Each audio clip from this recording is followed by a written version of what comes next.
It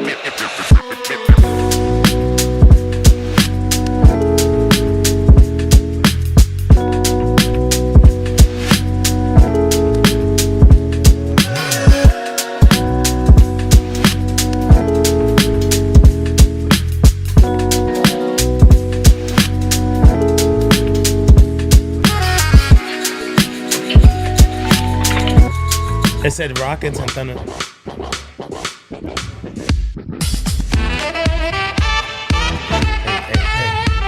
Well, there's an old adage that says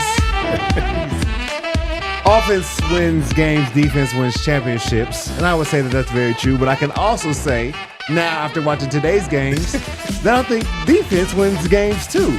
Defense definitely win games. Championships, and I love the performance that our defense was able to put together today. I want to welcome everybody in to the DNVR Broncos post-game show presented by Bet365. You can download the Bet365 app and use code DNVR365. Deposit $10, place a bet of $5 to get $150 in bonus bets. I'm Todd Davis. I'm here with my boys, Jurrell Casey and Knowshon Moreno. What it do? And we are live in the Toyota Lounge.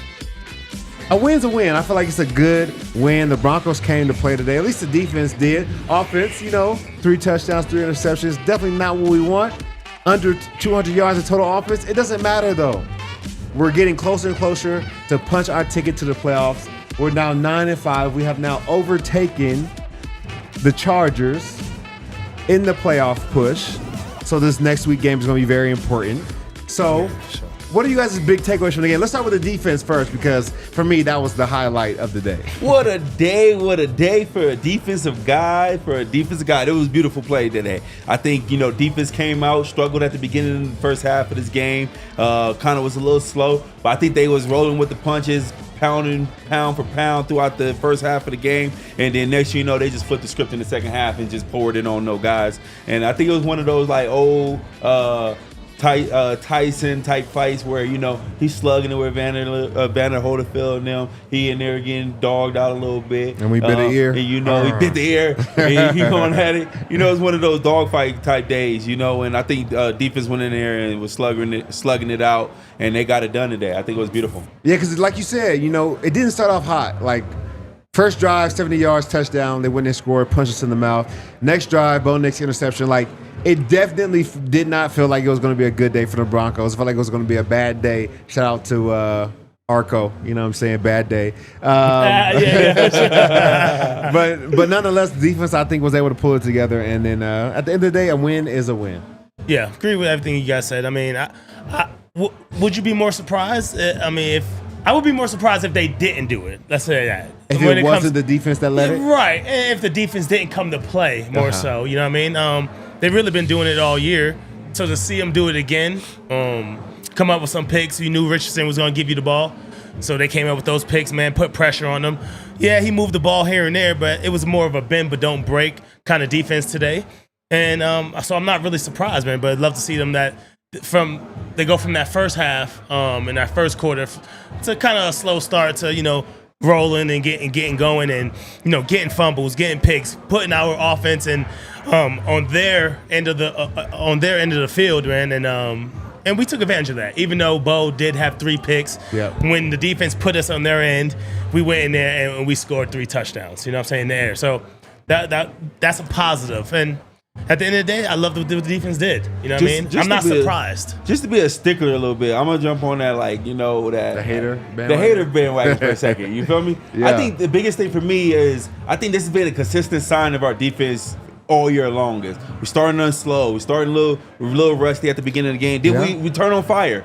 And don't get me wrong, we love that. I would love to see that we can come out in this last couple of stretch and see our defense just hit it from the beginning. Just play lights out type ball. We understand that y'all could be the #1 defense in the NFL, and the only reason we're not is because the lack of how we start games. And I would love to see these guys turn it on in the next couple of weeks and become a defense caliber team, because that's what they're going to be, a defense caliber team to win in the playoffs. And we're going to have to see that early on in the next couple of games. But you know how hard it is in the first quarter. Like, you're getting that first 15. Those are literally the 15 best plays that offense has against your defense. And I know we gave up 7 points this week, but that's the best shot And if you can like absorb it, which I feel like we did because we didn't let it get out of control, and then find a way to bounce back. Yeah, it matters, but at the same time, I think it's how we finish. It matters a ton, but we capitalized. Yes, but if the Colts capitalized on a lot of the plays that they made at the beginning half of that game, it's a whole nother ball game. And I know we ain't playing a whatever game because we won the game for sure. But I'm just saying, like the Colts beat themselves with mishaps, right? And if defense want to see ourselves in the playoffs go a long way, bro, we're gonna have to clean that up. Yeah, I mean, that's all I'm saying. I just want to see us clean it up. Yeah, I mean, I want to play championship ball. And I guess I would for feel 4 quarters. a little differently. 4 quarters. If, you know, in the first quarter or whatever, we're letting up like 21 points or something like that, where, the Colts could have taken advantage of a lot of opportunities. It was 21 points until he dropped the ball. That fumble was a big momentum shift. They would have been up a big – what would they put them on? They would have put them at – no, they were 20. 21-10. It'd have been 20-10. It would have been 20-10 at that time. 20-10. So that was a big game, a big momentum play. But still, you know what I mean? To just hold them to that 13 or whatever they had, right, going into the half. And then at least the second half looks different. They're going into a phenomenal job in the they're going into halftime though, making adjustments, which great teams do. Yep. You know what I mean? It might look ugly in the beginning, but when you go into that half, make adjustments, should look different in the second. And it usually does look different for the second for the defense, but for the offense, we have different questions, I guess. Yeah, because I mean, like the first half matters, but when you get to the second half, it doesn't matter. Like, there's so many times we have those talks in the locker room, like, even if we're up big, all right, it's 0-0, like, we got to play like it's a tie game, and we got to find a way to close this thing out. Like, as long as we can finish in the second half, I think we're going to be a really good football team down the stretch, and that's what we're playing for. Like, we're playing to get into the playoffs. We're playing to make a playoff push. I don't want to get in and lose first round. I don't want to barely get in. I want to be not the 7th seed, the 6th or the 5th seed, like, unfortunately, we lost to the Chiefs early in the season by a blocked field goal, but had we won that game, we'd be in talks about like winning the AFC West. You know what I'm saying? So we're in a very good position as a football team, and I think our defense is playing really well. You guys can tell me your favorite plays of the day. Mine is the Nik Bonitto. They don't want to give my man another pick six. They want to call it a fumble six. I don't know why. He threw the ball. I don't care if he was behind the lines. He threw it though. He threw it. Lateral. He didn't fumble it. Backwards. Well, all right. Well, the touchdown by Nik Bonitto, that was my favorite play of the day. He's finding ways to make plays, and they're coming in all different ways. Pick sixes, strip sacks. He's doing so many things that this team is needing him to do, and he's just playing smart ball. And the way that he's growing as a player, man, I think the sky's the limit for Nik Bonitto right now. Man, he's just playing MVP ball, and that's what you expect out of a defense caliber player. This defense is playing at a high level. Yep. And in order for a defense to be this good, you need players like him to be standing out like this. And he is putting a stamp on his defense, and I'm pretty sure Vince Russell over there like, dog, we got a lot in the making coming from this front four, front five, however, how many guys it is up there that's balling out right now. Those dudes has been a dominant ball just across the board, and Nik Bonitto is leading the way, just making a play, finding out ways to do it, like you say, in every aspect of the game. And that's all you can ask for of a guy of his caliber. Just keep on doing it, right? I almost kind of wonder if this game would have looked a little different if it wasn't for the special teams, though. So I feel like we got to talk about special teams. Yeah, defense did great, but big returns from Mims. Yep. Big plays on the punt team. I feel like if it wasn't for special teams, it probably could have looked a little different. Do y'all agree, or what do you think about that? No, I completely agree, because I think the reason why Bo Nix had 3 touchdowns is that he was put in very good field position when he was able to score that long touchdown to Cortland. It was only 20 yards because Marvin Mims had a great return to set them up to put them in that field position. Today's team won in those areas. It's not always about, can you march down the field 80 yards? It's like, okay, if we get a turnover, can you make the most of it? If we have a long return, can you make the most of it? I think that's what the team was able to do, primarily from defense, but also special teams did a really, really good job tonight of adding, to what the Broncos team did as a whole. Right, Mims had 97 yards. I mean, 97 return yards. Yeah. 97 return yards. And that's all you can ask for your return 32 game, average. Right? And he had 3 of them. So yeah, that tells you about the field position switch right there. Yeah. And that's what you want your special teams doing is, changing the swing, changing the field positioning. Yeah. And when they do so, your offense got to capitalize. And it might not just be touchdowns, but getting points on the board from your special teams overall. Lux was out there klutz with the field goals, getting points when our offense wasn't able to do it. So just the overall special teams period, even the punt team, right, getting down there, helping out the defense, making great field position and stuff like that. So definitely was dope. Somebody said TD zooted. I'm not zooted at all, but I am happy the Broncos won. But golly. Hey! Don't watch the chat. Rookie move. Come on, they give you a hand a little bit sometimes. They give you a hand a little bit sometimes. He had to sit up. He sat up. Oh, heck no. No, but Marvin Mims, I mean, he didn't do as much on offense today, but he did a great job of still making his presence felt. And that's like the little caveat with him is like, he is arguably the best returner in the league, already a Pro Bowl player as a rookie, as a returner. So do you take away from him being a returner to put him on offense, or do you let him be a returner to split field position the way he did today? Like, that's the caveat because, he's human. You can only do so much. You can only play so much before you get tired and you're not as good at one of those 2 jobs. You trying to say he's not Travis Hunter? Is that what you're trying to say? Travis Hunter's not a returner, so he probably could if he asked. My fault. Don't get me wrong. I see he can do it. He definitely can do it in the special teams categories, and he's going to continue to do that. But when you're a special player, you got to be able to produce on the side of the ball we need you most, right? Yeah. And I would love to see him out there on the offensive side of the ball and them actually getting them those screens and letting him do what he do. I feel like they didn't even do enough of those today. I feel like we didn't even try to attempt too many of them. I think we probably had 1 or 2 passes where we gave to him behind line of scrimmage and let him actually go to work. Yeah. And, I would love to see them open that up a little bit more for him. Yeah, 4 receptions for 20 yards. And no, TD, I mean, I feel like he should be able to do both. We're talking about 1 play on special teams, a punt return or a kick return. Right? Okay. And then tyrant. Wait, no, this comes from 2 guys who didn't play special teams. I played special teams. What did you play? I played special teams. Inside. I played the inside. Special teams also. What did you? Field goal block is not a special team. No, I played punt. I played punt return. When? In my rookie second year in the league. And I ran down on kickoffs. Go check those stats. Special team stats. Yeah. Big case, laying folks out. You better go chat. All right, go ahead. I ain't doing much. But no, come on. You guys say that's just 1 play. You know what I mean? And yeah, you should be able to go out there and produce on offense if they give you those opportunities. Like you said, he only had 4 today for 20. So he's just not getting those targets either. But if you're going to return like he is, you know what I mean? It feels like every week he was really, really close to breaking off a big one, right? This week was the week for him to actually do that. So continue to do that. And when we need you on offense, you better produce there too. Well, I guess it was just me because I can't lie, I was tired. When I had to go on punt and then play 10 plays of defense, I'm exhausted when I get to the sideline.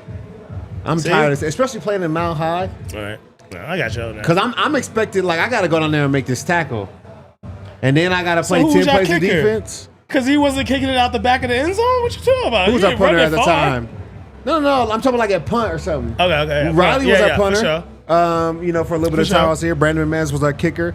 He should have been kicking out the back. Maybe that's just me speaking from experience. Before we go any further, I got to tell you about our friends over Verizon because 'tis the season to switch to Verizon. That's right now you can get a $200 Verizon gift card when you switch and purchase a select phone on select unlimited plans. So start the holidays off right with a great network and use the gift card to start checking other great tech gifts off your list like smartwatches, tablets, headphones, and more. Also be on the lookout very soon for ticket giveaways to a Denver Broncos game, courtesy of Verizon for this holiday season. Switch now and get the $200 gift card only at Verizon.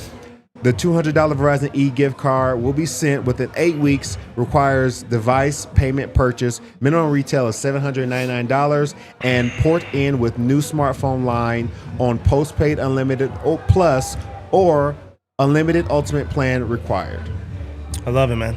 Got to talk about our friends over at Toyota. You already know how we do it with Toyota. Toyota is the official vehicle of DNVR. Trucks have always been a part of Toyota's DNA for generations, and that's whether you're conquering the off-road or hauling your truck, like I said, down to Pueblo when it's nicest, hit the lake to do a little fishing, or you want to head up to the mountains to do some skiing. They have a truck that's right for you, like the all-new Tacoma and the return of the iconic Land Cruiser. Listen, they got something for you. Toyota offers 17 models with available all-wheel drive or four-wheel drive, like the Epic 4Runner. 16 different hybrid vehicles to choose from, like the Tundra i4 Max, the Tacoma i4 Max, the 4Runner i4 Max. Like, listen, they maxed out. The boys they are maxed out. They got all the maxes if you need one. The RAV4 hybrid, whatever is your flavor, they got you covered. All right. And the fun fact, Toyota offers more low and zero emission vehicles combined than any other automaker. You know what I mean? So if you're a customer that wants to reduce the carbon footprint here, you know what I mean, here all over, or you just like those fast hybrid cars, you know what I mean, Toyota has got one for you. So go check them out. Visit your Front Range Toyota stores at your nearest location, like AutoNation, Toyota, Arapahoe and the Centennial, Corwin, Toyota in Boulder, Groove Toyota in Littleton. Just type in, like I said, Toyota near you, and I bet there's one close, all right? So go check them out, man. They got some great deals. This is the end of the year. Take advantage of them just trying to get that inventory off their lot, all right? Now, it'll be a great Christmas present for the wife, for the kid, who knows? For whoever. For yourself. Go check them out. For yourself, maybe. So go check them out. Toyota is the official automotive partner of the NFL and the official vehicle of DNVR.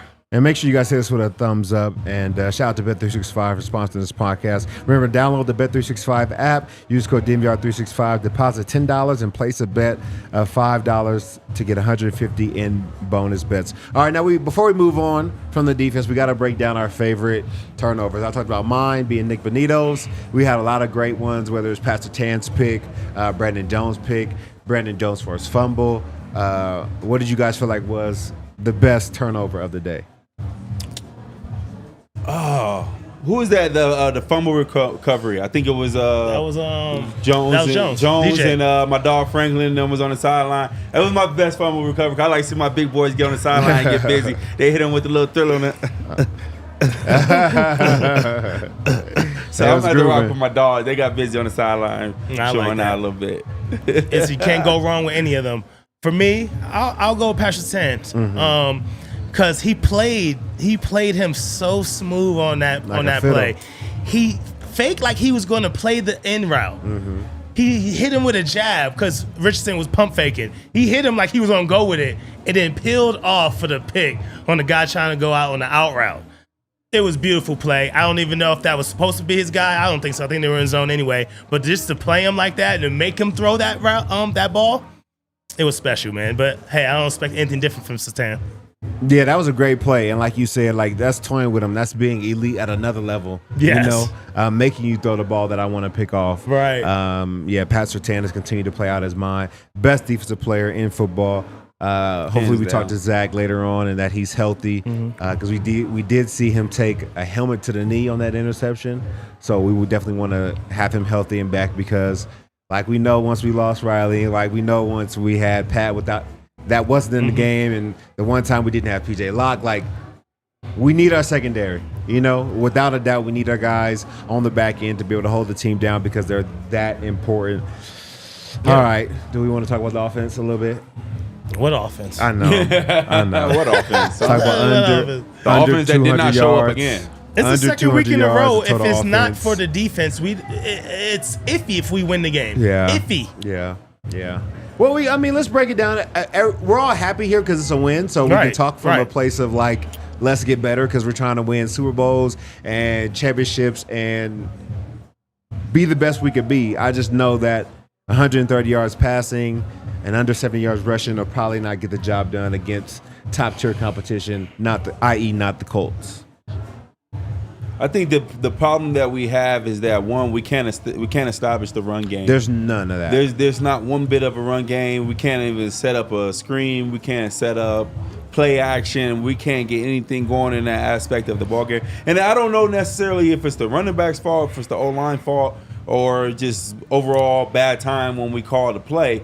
But it felt like no matter what we're doing on that side of the ball, trying to pick up 2-3 yards is a struggle. Yeah, and I don't think I ever seen a run game so bad. And with so much talent over there. Yeah, you got so much talent. That's not so much. You would think that these guys can get busy and make something happen. I don't know. See, I always got to correct the words. You know how I do with the You feel like they have no talent at all in that running back room? No, I didn't say that either. That's what I'm saying. They have a lot of talent in that running back room. Where you have a hard-nosed bruiser runner in Estime. You got a guy who can get shifty and get busy out the backfield in McLaughlin. And then So what are you telling me then? You're telling me something right now that you're not really saying. You're telling me something. How do we not be able to get these guys to get at least 30, 40, 50 yards a game? So you're saying it's the coaching. Successful. You're saying it's the coaching then. It got to be the coaching on the run game situation and how we not get these guys more than 6. I think Bo Nix was the highest rusher with 8. It was. Yeah, 23 yards. With 8 carries. Yeah, we ain't getting nobody over 10 carries a game, dog. We got to fix this. Yeah, that is definitely something that we're going to need. Like, especially when you talk about going to the playoffs, like, come December, January, you got to be able to run the rock. It's going to get cold. You might have a snow game. Defenses get tough. Like, the way that you establish yourself in the playoffs is run the rock. We always talk about the Baltimore Ravens and why they haven't been able to win is because even though Lamar Jackson's the MVP when it comes to the playoffs, they shy away from the run. They can't run the rock, and all that becomes a one-dimensional team, and they get thrown out the playoffs every year. I don't want to be that team.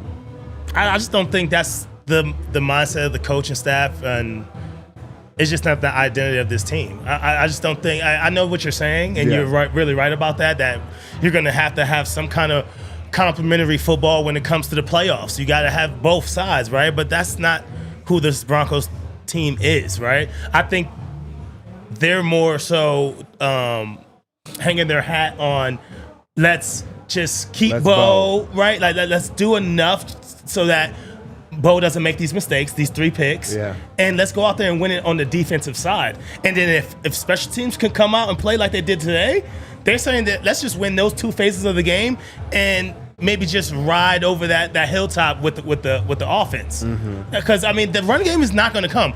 It hasn't been here, and I know what you're saying, Jurrell. When it comes to we have guys that can do it on the outside, we have Estime that can hit you with the power game, but it's just not working. So Todd, tell me this: you was there with them in camp and everything. Yes. And what did the run game look like back then? Because you was with the linebacker group, you got to see it firsthand, get to actually run it, play against it, get to coach your guys up against it. What was it in camp that's different that's going on now through the season? I don't think anything. I'm just gonna guess. There was just more promise, I think, in camp. I think that it was the thought process was a lot more downhill power running, and it feels like they haven't been able to do that all season. When they have found a little bit of success, has been outside exterior runs, but really I think Sean Payton's bread and butter is being able to run downhill with an Ingram or a Kamara, and then being able to find holes to be able to get vertical. And I just think that we haven't been able to do that. And I understand that that's not like our bread and butter, but I want us to be decent at it, especially if we're playing 4 out of our 5 O-linemen more than $15 million a year. We got to run the rock. Definitely got to run the ball. And everyone has hope in camp. So that's whatever it is. But I can almost guarantee that it looked the same. Like it looked the same. Better. Because I remember when camp is so simple. It's like you can easily be fooled in camp because like the Green Bay Packers came into town, we just stomped them. They're running their basic stuff. We're running our basic stuff, and maybe our basic stuff is a little bit easier for our guys to comprehend than the Packers, but it just looked easy. Remember, Bo Nix in preseason looked lights out. First 2 games of the season did not look good. So I think you get easily fooled, but it did look better. Okay. Yeah. And I mean, at this point, it's like, it's almost what's the word I'm looking for? I don't know. A discredit to, I guess that's the right word.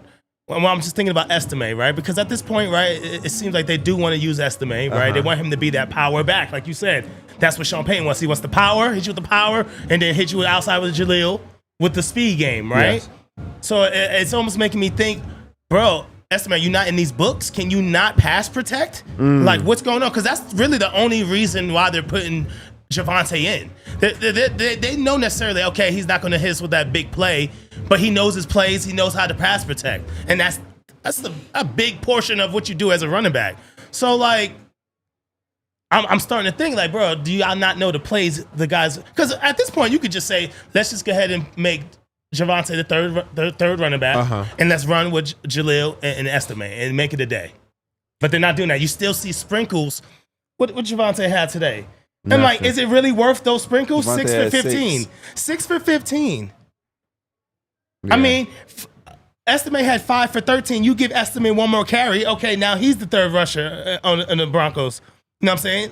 So, I don't know, man. I just start thinking outside the box when it comes to the backs. I'm like, bro, why are we even playing him? There's really no reason to right now. But it has to be that he knows his plays, he knows how to pass protect, and you got to put him in there.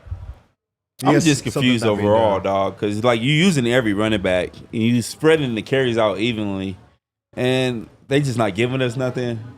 One, and then the plays they calling for these guys, sideline and sideline stretching type plays. I feel like we don't get enough downhill, like power, like you said, power type runs, things like that. I think the guys up front just got to get a better job of more. I think we need building like a double or something. Remember back in the day when the Cowboys used to run a double, just kick.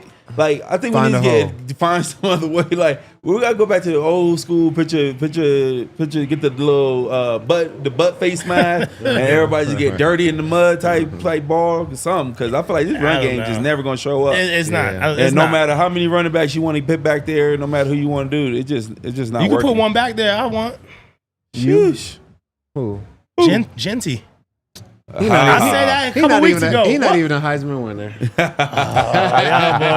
No, he's nice. He's not just playing. But you know what? The running game is not looking as promising right now, but there is a group of, individuals that we got to give some love to because they did play well today, and they don't get enough love on the team. Shout out to the tight end room today. 2 touchdowns. Nate Atkins had one. Adam Troutman had one. When you give these boys opportunities, they always perform for you. I can't call them trash if they're not getting the rock. I can't call them trash if they're not getting targets. When they get targets, they had 3 targets. Right. For 35. 3 touchdowns, 35 yards, 2 touchdowns. Hey, that don't sound trash. No, boys. Because Crow had 2 for 8 too. So come on now. I didn't see that down there. Come on. Shout out to the tight ends, man. Yeah. They playing good. Kroll thought he had a first down on that 8-yard, but you know what I'm saying? It's all good. You know what I'm saying? So combined, he wanted to be part of the this mix. was a tight end day because combined they had more receiving yards than all of our receivers. Yeah, and more touchdowns. Almost. More touchdowns for sure. More touchdowns the boys out there getting busy. So anybody who's hated on the tight ends, you know what I'm saying? Let me see, how much you got to give them boys some love. It wasn't National Tight End Day today, 52. but they definitely played well. 2 big-time touchdowns. I love Nate Atkins. His touchdown was not a gimme. He had to hit the spin move at the 3-yard line to get into the end zone. You know what I'm saying? Had to get creative. Nate Atkins, blown coverage. I think him on that seam. Troutman on that seam. He's been running that seam route. I feel like one of the best in the NFL right now. Stop. He running the seam route untouchable? Come on, guys. I'm just saying, every touchdown on the seam, every touchdown he ran this year, but best in the NFL. Like at the moment, he basically said that if you throw 10 seams out of the year so far, he didn't call 10. Nate gonna call that one-handed. Remember that one-handed seam that he had early? I mean, that was a great catch. Name another receiver that didn't done it. Nice. I'm just saying, like y'all take it. Sometimes y'all name another tight end that ran a seam today that scored. I guess we make arguments about anything around here, huh? Give me take it too long. Give me Powers. We take what it too about long. Bowers?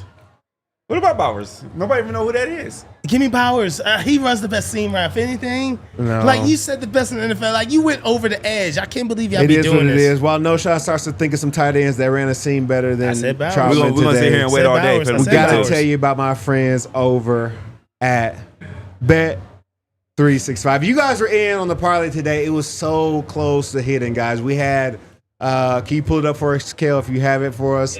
We had 2 interceptions from Anthony Richardson. Got that. We had an interception from Patrick Surtain, hit that. The only one that didn't hit was Zac's, unfortunately. We needed Cortland Sutton to have a catch of 23.5 or more, that long touchdown we were 3 in the yards third short. quarter. We were 3 yards short from being able to hit $4,291 on your 100-yard bet. I'm sick about it. But you guys need to download Bet365. Download the Bet365 app. Use code DNVR365 when you sign up. Make a bet of $5. And you can get $150 in bonus bets. Go download the Bet365 app. We're making people money week in and week out. Last week we were 3 for 3. This week we were 2 for 2. So if you didn't parlay it, but if you just took them individually, you still made yourself some money. Download the Bet365 app and get in on these offers, man. You must be 21 or older and physically located in Colorado. Please gamble responsibly. If you or someone you know has a gambling problem and wants help, call or text 1-800-GAMBLER. What up, DNVR listeners? If you're on the hunt for the best fried chicken sandwiches, tenders, salad, and Denver, look no further than Bird Call. Bird Call is all about all natural chicken, goodness with a fully customizable menu. We're talking chef-crafted salads, award-winning tenders, nuggets, incredible tots, fries, creamy milkshakes, you name it, you get it. Come check it out over here at Bird Call. Now they got this drop coming out, something dope, right? They got a thing called the Bird in the Box, and people are going crazy over it.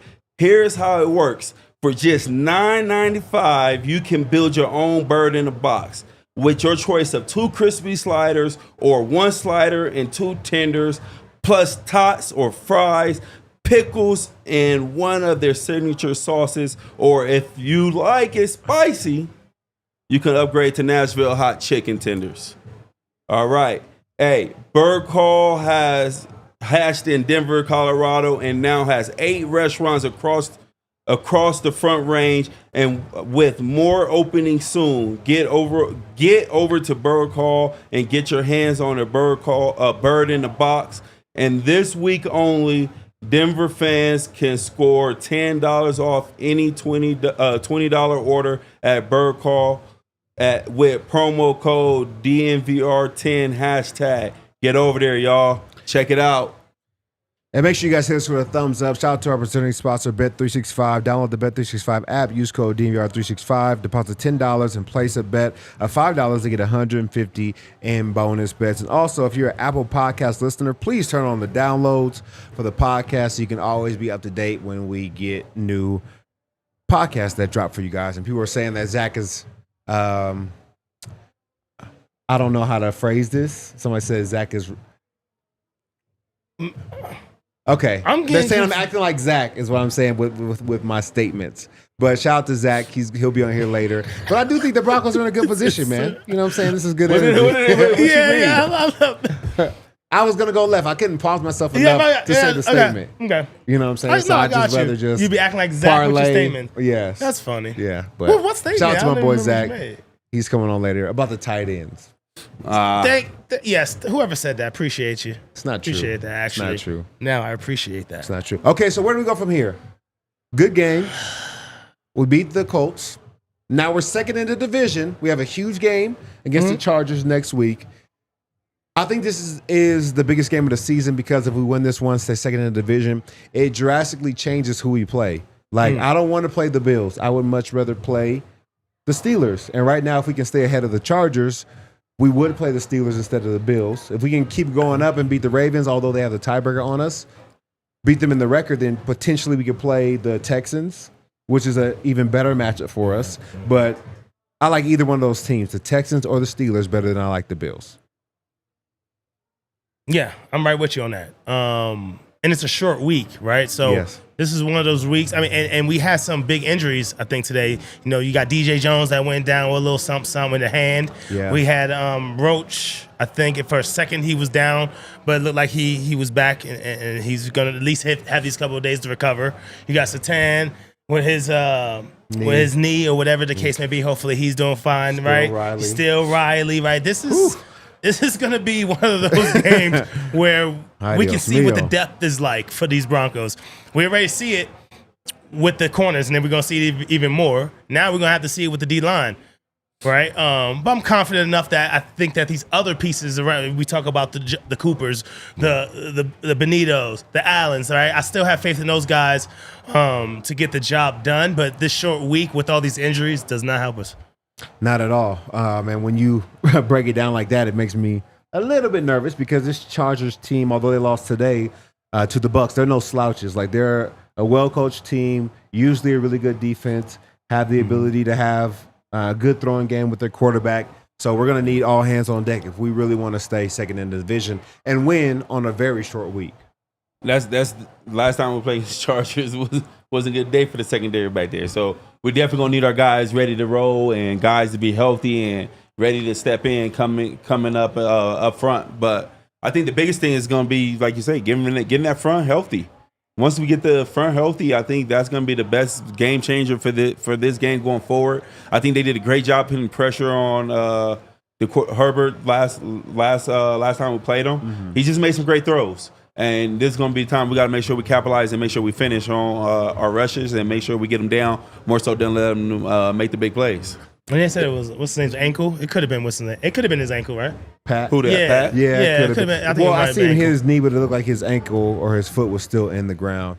Real He's quick question. If my guy, Levi Wallace, has to play, do we feel like he's going to have a better showing? Like, if that's the last, you only have so many corners on your roster. And at this point, it's getting very close to having to be, hey, Levi, we need you again. Nothing would be better than him to get a second chance and go out there and ball. Mm-hmm.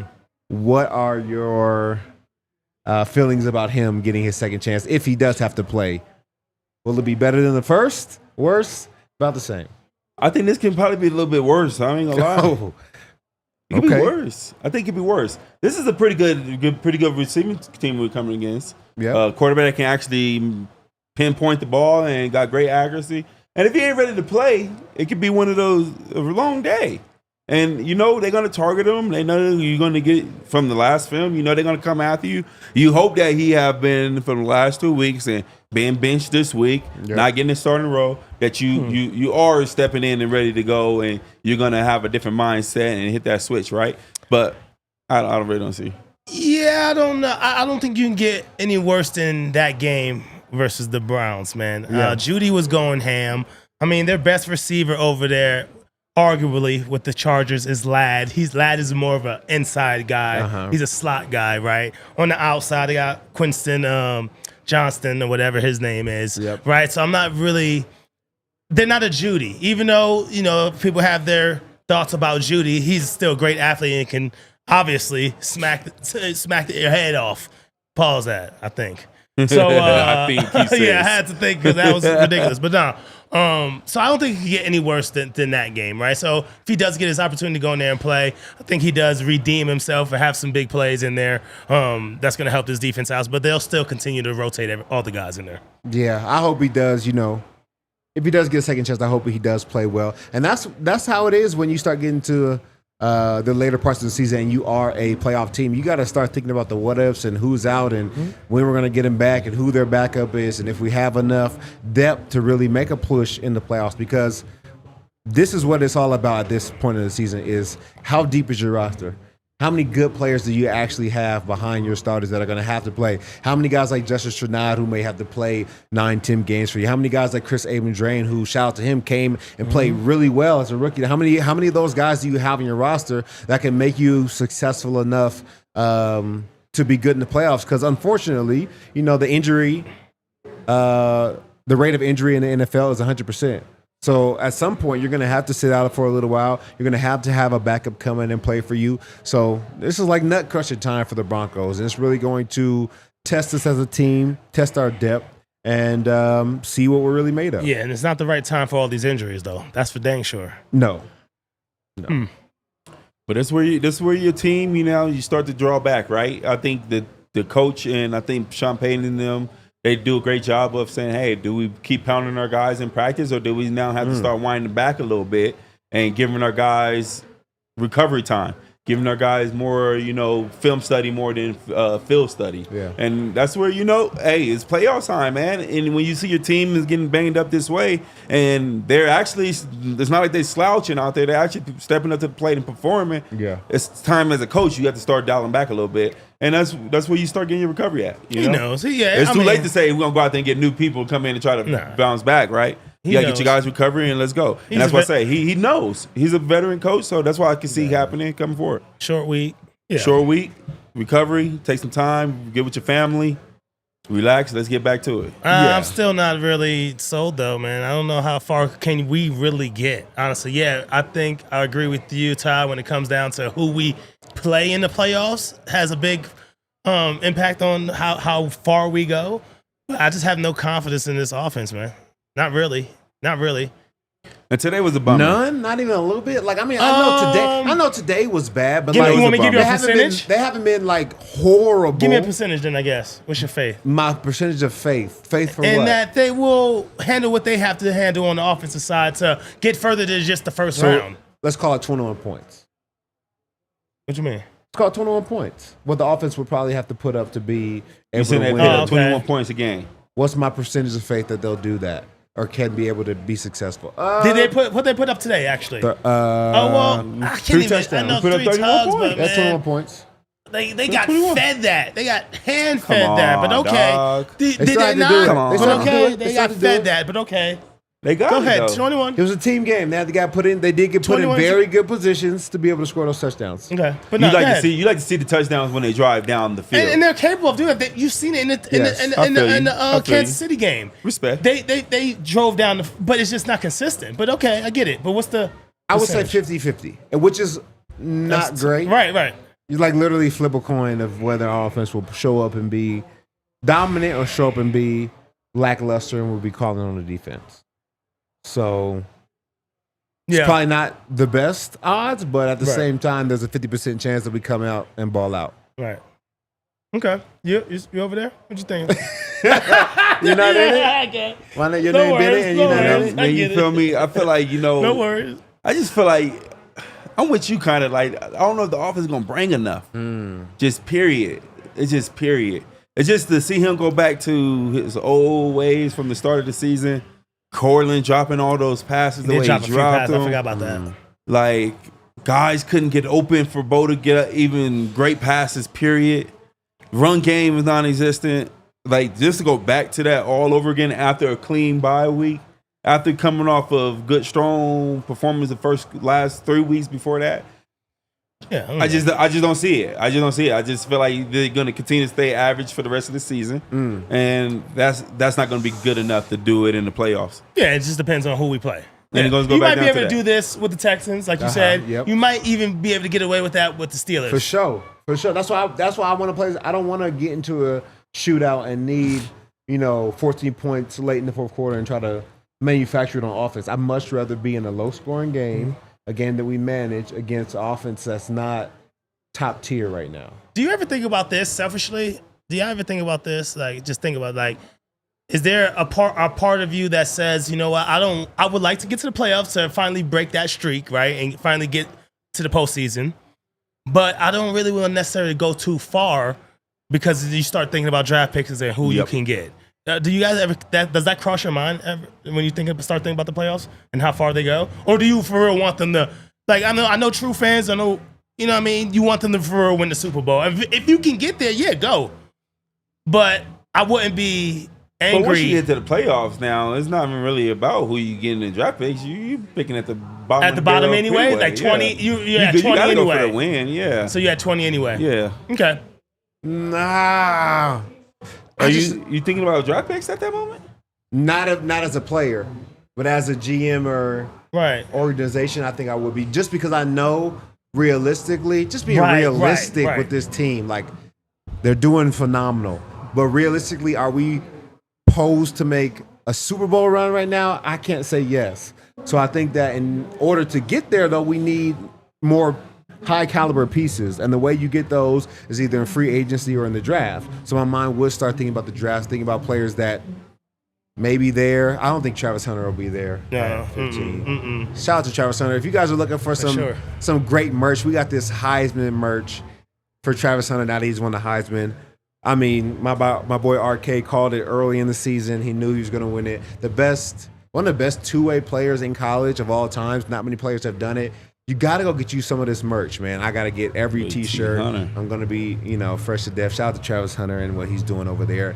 And he just won the Heisman, man. It doesn't get any better than that. Congrats. It doesn't get any better than that. And before we get to Zach in the last segment of our show and all of our Super Chats, I got to tell you about our wonderful friends at Coors Light. We keep Coors Light on the set. I may have had 1 or 2 or 3 myself because they're delicious. I had to chill out during the game. It started kind of rough, but the Coors Light helped me chill, helped me to see, the brightness that was to come, the defense that was going to continue to get better and play well. So shout out to Coors Light. If you guys want to embrace chill and you want to just take a deep breath, get yourself some Coors Light, and you can make the most out of the times you choose to chill. Choose Coors Light. Get Coors Light delivered straight to your door with Instacart by going to CoorsLight.com/DNVR. Remember to celebrate responsibly. Coors Brewing Company in Golden, Colorado. And this last one's on me. Guess I've never done an ad read before, so this Okay, all right. Hey, it's the first time ever. Get it. Yeah. All right. He's an So ad. Saturday Neon, they make some super dope neon signs. We've got 2 in the bar hanging downstairs. They're legit signs. I'm really trying to find our ad copy right now, so I am stalling. Here we go. Okay, I have found it. Here we go. All right, started by 2 CU Buffs Lawn, Saturday Neon makes officially licensed collegiate logos, LED signs. Check out the new Essentials collection featuring almost 50 of the big schools. Unlike traditional neon signs, these LEDs won't break or shatter, but still give you that classic uniform glow you look and love. The LEDs last up to 100,000 hours. They're low voltage. DNVR has used Saturday Neon signs. They made our neon signs in studio. We've got a Buffs and a Rams one hanging in the bar. Use code DNVR for 10% off at SaturdayNeon.com. Hey, shout out to Kale. Yeah, you know for what the I'm saying? first shows. Okay. Awesome, man. We might have to have you do some more of those, man. If you It's only one way to get better. All right, now, so I think we can start putting the playoff picture together a little bit more. I know the odds of us going to the playoffs now are like almost 90%. I mean, we play the Bengals, we play the Chargers, and we play the Chiefs. They're not cakewalks, but I think those are all winnable games for us, especially if you think the Chiefs won't play their starters in the very last game. We did see Patrick Mahomes go out with the injury, so we don't know what's going to happen with that. He did leave the game. We always want everybody to be healthy, but if he does decide to rest himself to make sure he's extra healthy for the playoffs, I'm fine with that too. Yeah, I would love to see what's the odds. I know we're going to need help. Say if you lose the last 3, just say, all right, if you lose the last 3, or even to say you just lose 2 out of the last 3. 2 of the last 3, you're good. Yes. If we go 1 and 2, we still win. 1 and 2, okay, yeah. Exactly. And I think the odds of us going 0 and 3 are very, I don't rare. see that. Yeah. That would be tough. Yeah. Yeah, so. And the Bengals are good, but they look trash today. And I think I'm saying good because Joe Burrow's good. Them as the team is terrible because their offense is going to give up points. Chargers are of a formidable opponent. And then the Chiefs are a formidable opponent. But the Chiefs probably are going to be 16-1 at that point. 15-1. They're probably 15-1. They're not going to play their starters at that point. It'd be a chill day for the Broncos that day. Yeah. But hopefully it'd be a chill day, right? So we just sit back and see who they're going to play. At this point, really, if you think about it, all right? Who would you guys want to play? Give me the Texans, though. Really? A close second is the Steelers, but I start to think about that defense, and especially, Mike Tomlin, how he has them boys ready to play, and then we talking about playoffs. Yeah. And then we talking, the storyline would be beautiful. Broncos, Russell Wilson's back, Like, whoo! And where's that going to be at? It's going to be here, right? Or there? It'll be there. To be there? Yeah. Man, it's going to be a night game. It's going to be rocking. Cold as hell. Ooh, and we know the Bo had his jacket on, looked like he was freezing, and it was 52 degrees out there. I said, what is he doing? Take that stupid jacket off. It's not that cold. It's Are not you up kidding in me? Jersey, bro. Bro, it's not cold out there. It was beautiful, out there today. The whole, even at nighttime, it was beautiful. It was a little chilly. So anyway, sorry, I just got because I can't believe it. But anyway, I think the Texans, they play against the Texans. I think that's the best bet for us. That is the best to get bet. us warmed up, get us out there. Texans is freshly back into the playoff pictures also themselves. So I think it'd be big for these two teams to match up at the beginning, and I think we got the stronger defense out of the two. I think so and too. I just feel like, you know, that out of all the teams, of course. If you want to feel like you want to get yourself and get your guys feeling good, get the juices flowing, you go beat up on the Texans real quick. Have a field day and then get that yourself game will geared be up for the next here. one. No, they're still Why ahead of their them now? division. Why is there? They're number one in their division. Okay, I got you. So you got the top, really five teams in the division. You got the Chiefs are number one because they're the head. Then you got the Bills who are number one in their division. You got the Steelers and you got the Texans who are all number one in their division. Okay. So yeah, you would think Texas. Yeah.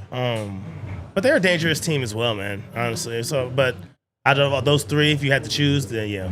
They're not as. I mean, they're a good team, but they're not as hyped up, as good as the hype was to start the year. I mean, it was talked about that they might win the AFC because of how well Cesar Stroud played last year. They added Stephon Diggs. They have some very talented players. Like, it really looked like they would be a formidable opponent against anybody in the AFC. Yeah. Same with the Bengals. They really have not performed well, speaking of how good their quarterback is.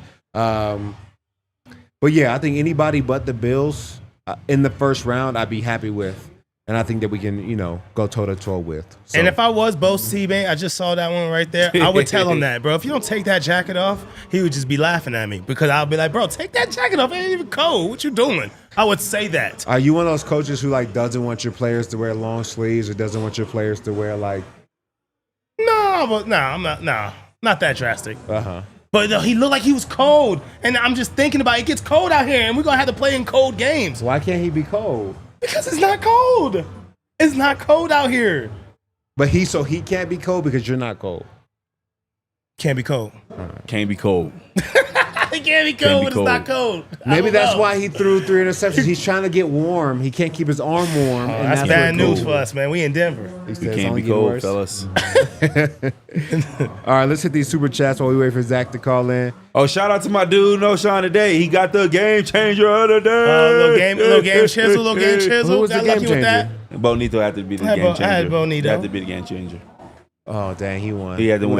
He had to win. I mean, Can you make this a little bigger for me, Kale? Oh, it's crazy. How does he usually make it bigger? But Knowshon, you owe me a bear chug today too. What are you talking about? Because we only gave up 1 sack. That was a conversation you two had. But wait, that means Todd, you owe me a chug. For what? Something that Jurrell didn't have 100 yards. Get 100 yards. So we got 2 bear chugs on the show today. Can we get 2 of those? Can we get 2 of those? Jurrell, you doing something? No. I didn't make a bet. No. I didn't make a bet. I was not a gambling man. You did make bets. You can't. You made the bet. You lost the bet. No, you did make a bet. You're just saying you won. I won the bet. Okay, you know. okay. But you got to do didn't make something the bet. for I the won the game bet. changers, though. That is true. So you might as well chug one with us too. No, I got 10 push-ups. 25, if anything. 10 because push-ups. 10 we push-ups. used to You're do just that. adding 10 push-ups. do 10 push-ups in middle school. The game changer has always been 10 push-ups. Bro, can we make it worth it? Can we get a pump?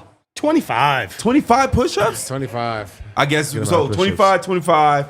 Bear chug. Why'd you even bring it up? That's crazy. You lost the game changer and you But lost how the many bet. times have They I better been be right? cold. And That's y'all not. have not done nothing. That don't have The nothing to do with mountains this. better How many be. times They have have I- nothing to how do with many times this. have I been right and y'all haven't? That have nothing to I've do done with I'm every- the one that this. should be saying that. I've Can we gotten get some every cooler game lights up changer here, since for the please? last 3 weeks. I Can we feel get like. some I cooler get lights, that. please? That's what I be saying about the Bo stuff. All right, well, Can we get 2 let's cooler get into lights, these Durka please? Durka. Shout out to the super chat. How did Shout out they to make it Durka bigger? Durka. Zach Cherzy ass got me paid with the PS2 interception. That was a great interception. How you reading that? It's right there. Oh, yeah. Okay. The gotcha. super chat, $5. Yeah, that was a great interception. Shout out to Zach. Hopefully you guys. I think that was actually Hank's pick, so I don't want to not give Hank his credit because I think that was Hank's pick. Hopefully you got paid. Next one coming in from, is that Zuban? Zebulon, it looks Zebulon. like. You guys just want me to read these? Okay. And we're so What's back. As you gents know, great teams win these games. Excited to see what this team has in store. I'm excited too. I think we're back as a team. We're finding ways to win games. The Chiefs are the team that we're chasing right now, and they win games in similar fashion. It's either close games they shouldn't win, games where Patrick Mahomes is not having a good day. We find ways to win those games, so that's all that matters. Playoff teams do that. Hey, we are a playoff team. That's the truth. Next chat coming in from Tamur. Mims' punt return was the MVP play tonight. Need plays like that to win ugly games. Bo lost Rookie of the Year today, but the team moves closer to the playoff berth. BLA. Yeah, I think that's true. We do need great special teams play to be able to make a push to the playoffs. And unfortunately, I do think Bo Nix may be slightly out the running for Rookie of the Year, only because this wasn't a great game and Dana Daniels had a good one today. It's just getting tough because I feel like Bo Nix was trying to catch him for so long. Hey, that was nice and chill. What is this? Nice and cool. Nice cooler light. It's a Coors Light. You saying cooler? It's a Coors Light. The cooler is light. I get it. That's for a Coors Light. Hey, the mountain turned blue, bro. They're gonna make fun of us. The mountain turned blue. What are we? Wait, but I get it. But are we like? We're gonna drink it. We too high fashion, too high maintenance. I thought we were gonna do the old fashioned, put the Jones in, back, hit the bottom on the Jones. You wanted the old school. Yeah, you put the key in. You wanted to keep popping. Yeah, you got shotgun. Hey, you guys ever seen that dude that be chugging stuff on Instagram? He be chugging like the big old. Oh yeah, that guy's crazy. Like 5 cans or I'm like, bro, this is crazy. So you gonna get those 25 in while we chug? Next one coming in for Ducker Duck. What's the final score of the Green Bay Seattle game? It's still 7-0. They're still playing right now. Green Bay's and it's just the beginning. Hey, cheers! Cheers to the Broncos winning. He offset.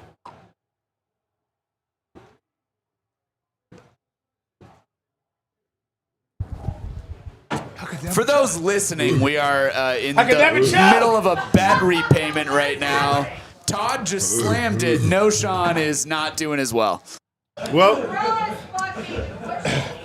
yeah, he's and Jurrell just did 25 Jurrell push-ups. did some push-ups. I'm gonna take a second before I hit some he's push-ups. sweating.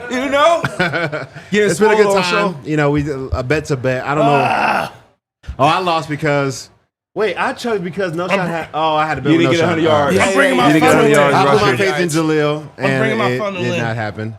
All right, next super chat. Next super chat. Make sense, but it was okay. All right, you got to read these. I can't. It's too far. All right, Thank you. Tamir Tahir, Javonte should not play the rest of the season. Knowshon is still faster than Javonte right now.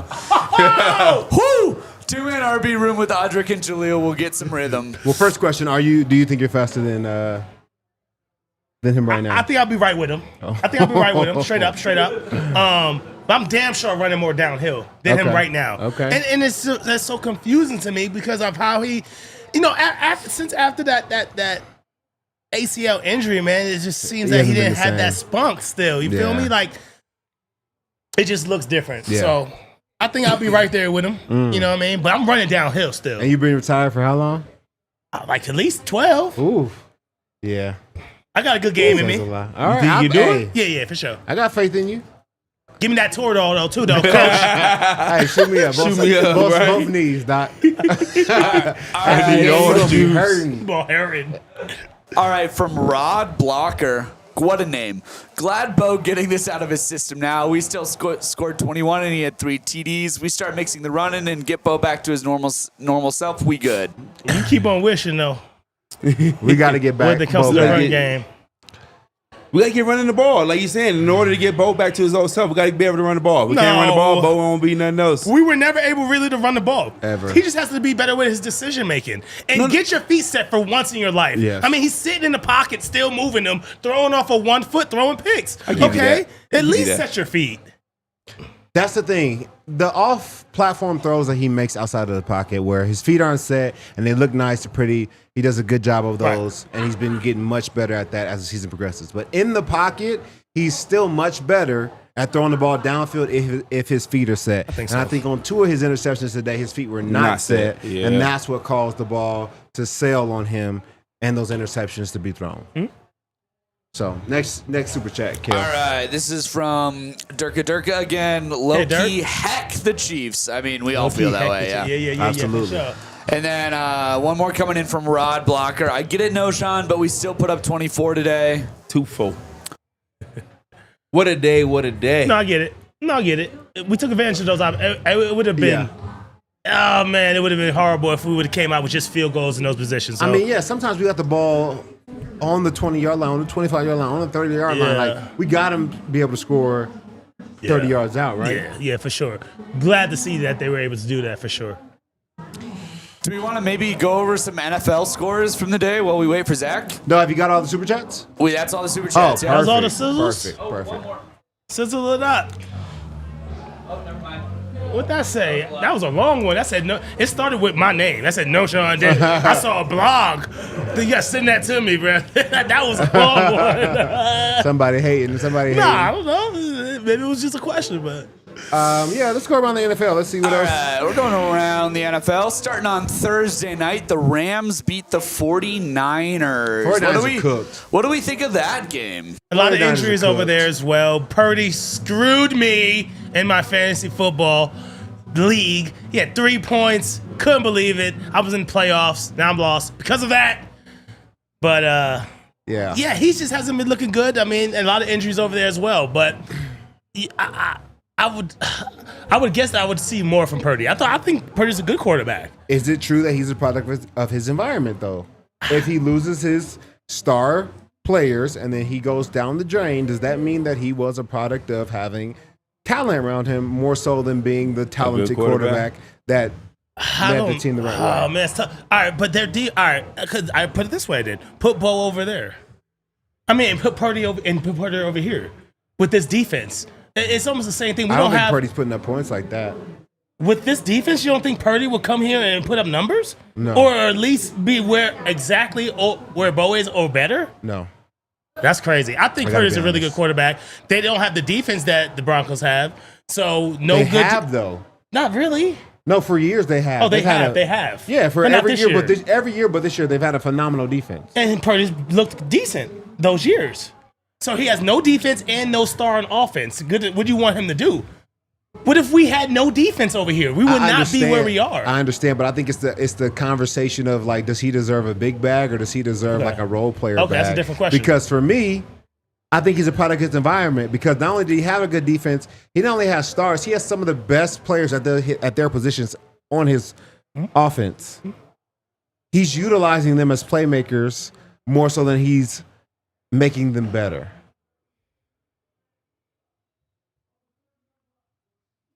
I get it. No, I was waiting for somebody to say that. I'm proud of Purdy. I can't give you a feedback. I get it. On Purdy. I like Purdy. I really do like him. But I mean, if you lose every single one of your stars, man, I think it's tough for anyone to do great. You know what I mean? Look, they had to go out and get Adams for what's his name? Rodgers. You know what I'm saying? Like, you got to go get pieces. You need some pieces around you, at least something. We'll see. I'm not trying to hate on him. I think he's a good quarterback. But you don't know if he should get that bag. I don't know if he's like top 10, top 15 in the league to where he should be getting paid like $40 million a year. But he's a quarterback. He'll probably get $40 million a year no matter what, because that's what they like to do with quarterbacks. All right, we got Zac Stevens. Are we ready to get going, guys? Yeah. Big Zac.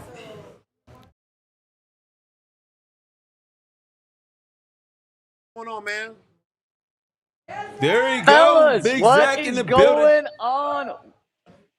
Oh my goodness, what a game, guys. I mean, I think that gave everyone heart attacks. In fact, I think that Broncos country is like disappointed after a win, which is kind of crazy. And I'll tell you who was disappointed. Sean Payton was disappointed after that game. Not happy with the way the Broncos played that game. Said at halftime they had blown all of their keys to victory. But thanks to Anthony Richardson, not being able to complete a pass. But Sean didn't say this. I'm saying this. But thanks to Anthony Richardson not being able to complete a pass and have just absolutely no accuracy. And Nik Bonitto continuing to make plays, guys. The Broncos come out of this one and you look at the score and you're like, that was an easy walk in the park, when we all know in reality it wasn't. Not even 200 yards of offense, guys. Yeah, it definitely didn't start off great. They came out and punched us in the mouth. And, then the Broncos defense was able to bounce back and put together some good plays. And talk about that locker room and talk about the defense and how everybody was feeling tonight, because I think the team, once again, the defense put the team on their back and was able to get a win. Yeah, the locker room is feeling a lot better than Sean Payton was feeling because this defense, they made those plays. And Todd, we talked about it. To be an elite defense, you got to make those game-changing plays. And that's exactly what the Super Bowl 50 defense did, and that is what this defense is continuing to do. And the last time the Broncos made the playoffs was that Super Bowl 50 defense. And now the Broncos are on the verge of making the playoffs. This year, Nik Bonitto is playing out of his mind, legitimately playing like a defensive player of the year right now, with back-to-back games of taking one to the house. Now, technically, it wasn't a pick six; it was called a fumble. But come on, that was that's trash. He has back-to-back games of pick sixes that go 40 yards and 71 yards. I mean, he is playing out of his mind right now. Pat Surtain getting in on the interceptions, and this defense is making the plays that need to be had. And in the locker room, man, they're feeling it, and you can tell this is a much different locker room than even last year when Sean Payton was the head coach, and they actually believe in themselves, and they still do believe even after a 3-pick game. Zach, what's that little heated little skirmish we see between Cortland and Sean on the sidelines there? Do you think that's something that rolls over and that's going to be going on, or that was just something just heated at the moment kind of concept? Yeah, that was just a little heat of the moment. Cortland was totally fine after the game. Sean was totally fine after the game. But, Jurrell, that was interesting because I think that took a little blame, or Sean was trying to take a little blame off Bo with that interception. Right. Obviously, Bo Nix has a 3-interception game. He's got to protect his boo, or should I say his bow, Knowshon. And it's the total opposite of what we experienced with him and Russell Wilson last year. Any opportunity Sean got to put blame on Russ, he did that. Any opportunity he gets to take blame off of Bo, he does that. In fact, after the game, and I mean, you guys are laughing already, you're probably going to roll your eyes at this. He said, oh, no, some of those interceptions were my fault. Bad plays. He kind of put one on Bo, but tried to take the other two off of Bo by putting it on him. That's protecting his rookie quarterback. So Bo can do no wrong. And Knowshon, you got to start believing, because if you listen to Sean Payton, he can't do anything wrong. I mean, he had 3 touchdowns and 1 interception today, according to Sean. Right, exactly. No, I love it. And that's the first thing I thought about. I was like, he's going over the side, and the son's like, bro, what are you talking about, right? He's like, bro, I read it, whatever the case may be. Who knows what they were really talking about, but that's what it seemed like. It seemed like he was just, sticking up for Bo. You know what I mean? But shoot, bro, I love that between my quarterback and head coach. I don't really necessarily like the Russell Wilson and Sean Payton head coach style. You know what I mean? Where you're not sticking up for your quarterback, man. So I do like to see that. But once again, another game that we just couldn't get it done in the run game. What are we gonna see more of Estimate? Let's just say. Should we? Knowshon, is your phone working? Are the Broncos giving you a call right now? I don't know. Jurrell, right. they might be better putting you out there. Oh man, tell me. Probably not Todd though. I think they would be worth putting Todd out there. But seriously, guys, I mean, what's happening? We don't see Estimate. Jaleel and Javonte don't get it done on the ground. We don't see Estimate till the third quarter, and then he doesn't get it done either. It's got to be more Audric Estimate. Guys, Javonte is a great story. The way he's come back is great. I'm not saying his career is over, but he's not getting it done. I mean, the past 5 games, he has 1 game where he has more than like 20 yards, and he has 59 in that game. It's not like he went crazy. I don't get why they aren't going to Audric Estimate, because they have gone to him after his fumbling issues. And it's not like those have popped up and then put him on the side. He must not know all the passing plays and protections. It has to be. What's the other reason? Yeah, no, and you see it when it's third down. Javonte is the guy that they trust to know the protections, to be able to pick up blitzes, and that's a key thing. Obviously, you know it better than anyone just how important that is, especially for a rookie, and that's tough for rookies. But he's got to get up to speed because they desperately need him. It's fun to be. We told everyone how bad the Colts were. They're a bad football team, and if you can't run against them, you're going to have a really tough time winning in the playoffs, especially if Bo has a game like today where he makes mistakes just like he did today. And that's going to be really difficult to win in the playoffs. Against a bad Colts team, you can get away with it. But against the Chargers team, look, guys, the Chargers are incredible against stopping the run. I don't know how the Broncos are going to run the ball if it looks anything similar to what it did today. You know, Zach, you talk about winning in the playoffs, and I think in order for us to win in the playoffs, we're definitely going to need all hands on deck. So can you please give us an update on some of the guys that went out with injuries? DJ Jones, Patrick Surtain. We're definitely going to need those guys back if we're going to be successful down the stretch. Yeah, Todd, I think we need you in the interview room in order to ask Sean about injuries because he gives us absolutely nothing with that, except he did talk about why he put Pat Surtain back in the game. The Broncos had a 3-possession lead on the game. He goes out with a little ankle injury, walked off under his own power, so it seemed good. Keep him out of the game. Sean says, nope, if you're healthy, you are going to play. It's as simple as that. And it's like, man, I see it, Sean, but you got to use common sense too. You're up 18 points at the end of the game.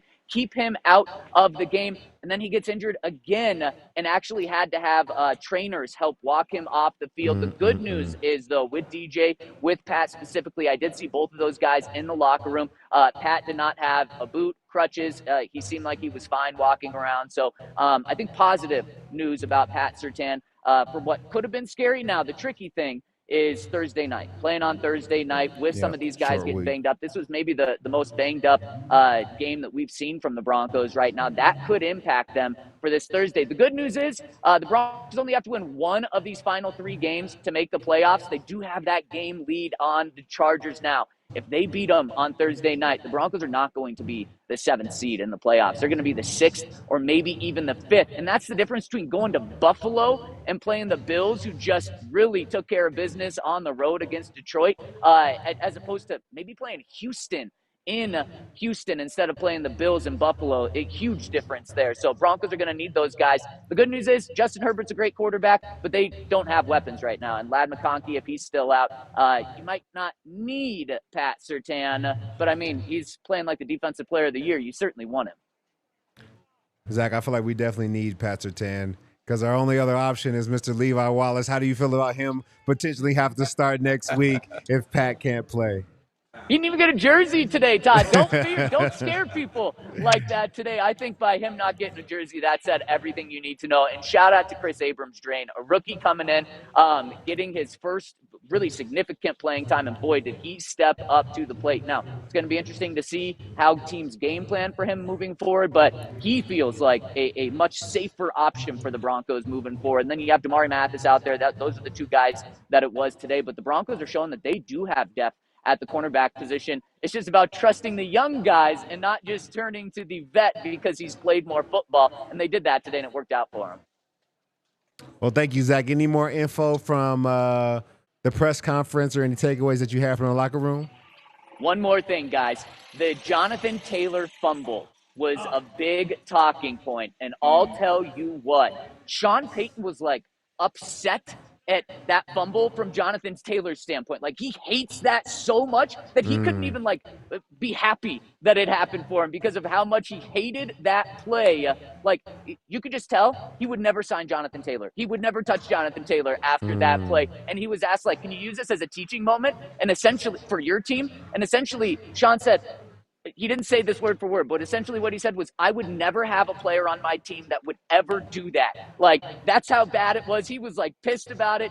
Cortland said if he wouldn't be talking to us, he wouldn't be on the team anymore if he made that mistake. So I think the Broncos know, just you got to hold on to the ball all the way through the end zone because, guys, that was the turning point. Once that happened, the Broncos were about to go down big. Instead, they go on 24 unanswered points to win the game there. And that was everything right there. That and the Nik Bonitto fumble 6, I guess, is technically what it is. That was it. And the Broncos made the plays when they had to. And Jonathan Taylor will never be a Denver Bronco. Man, that's tough. Yeah, I remember that play because I think that definitely changed momentum. Knowshon was... I was livid. He was upset about it. Because, I mean, he even did a dance afterwards and was like, couldn't you have done that dance with the ball in your hand? It just doesn't make any sense. I'm with Sean Payton on that. I mean, if it wasn't a Jonathan Taylor, you cut a player like that, bro. Yeah. Like, how you going to do that, bro? Yep, exactly. And Sean was still fuming over it after the game. And I'm like, Sean, that helped you. That helped you win the game. It's okay. So, yeah, don't ever do that around Sean Payton. All right, well, appreciate you, Zach. We'll see you here tomorrow, 11 a.m. Break down the game. Have a lot to talk about. You and your three callers. I love that. Still swaggy. All right, much love, man. One for each of you guys. There you go. Yeah, I love it. We'll see you tomorrow. All right, well, that'll do us for us here on the post-game show. Oh, Super Chat's still coming in. Once Zach comes on, it's like a whole, you know what I'm saying? It's a thing. Rod clarifying once again, we have glimpses of the run Williams had a few games of 60-plus yards and Knicks can run too. We can run the ball if we consistently do it. Okay. I don't know. See, that's the one thing. I feel like our tight ends, I can say they're not trash because they don't get opportunities, because when they get opportunities, they perform. We're getting carries. They're just not turning into yards. So, jeez. It is what it is. And then last one, question for the players. Sean Payton loves to blame other players for Bo's mistakes. Does that affect player morale in the locker room? For sure. We're waiting for accountability. It's accountability. Even for the young pup? Yeah. Definitely. I ain't never been part of a team when you let somebody throw blame on the next player. Mm-hmm. I ain't never been part of that. Now, if you want to see your team succeed and be a great team, one, that quarterback needs to step up and show accountability. Mm-hmm. And then two, your coach got to hold everybody to account. Because then that's when your players, they start to have grudges and hold grudges against you. Because now they're like, he going to throw me under the bus before he throw anybody else under the bus, right? Yep. And that's what basically was happening. Or maybe I would like to have seen Bo maybe go over there and say something to the court. But maybe he did. Maybe, who knows? We don't know. But, go over there and say something to him. I mean, hey. And they probably talk. If it is on Bo's going to probably say something to the court, like, yo, my fault on that one pick. And, I mean, on Mondays, we come in and watch film. It was just us. It was just the team, offense. We would just break down our offensive plays with Payton. And every guy had to hold accountability. Their mistakes. Yep. So when that play comes up, if they do that, if they hold those player-only meetings, hopefully Bo is accountable. Like, bro, my fault right here. And they just hash that. But yeah, I hope that happens, because it is important for teammates and players to feel like everybody's held accountable. Because you don't want to be like Bo's little brother and like dad just got mad at Cortland, even though it was Bo's fault. Bo kind of like sticks his tongue out like can't get me.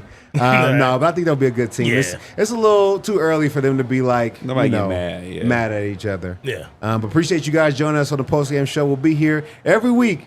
Thursday, we'll be here pregame and postgame, and also we'll be here tomorrow, 11 a.m. on the DNVR Broncos show. Check us out, man. We have a good time, and I hope you did too.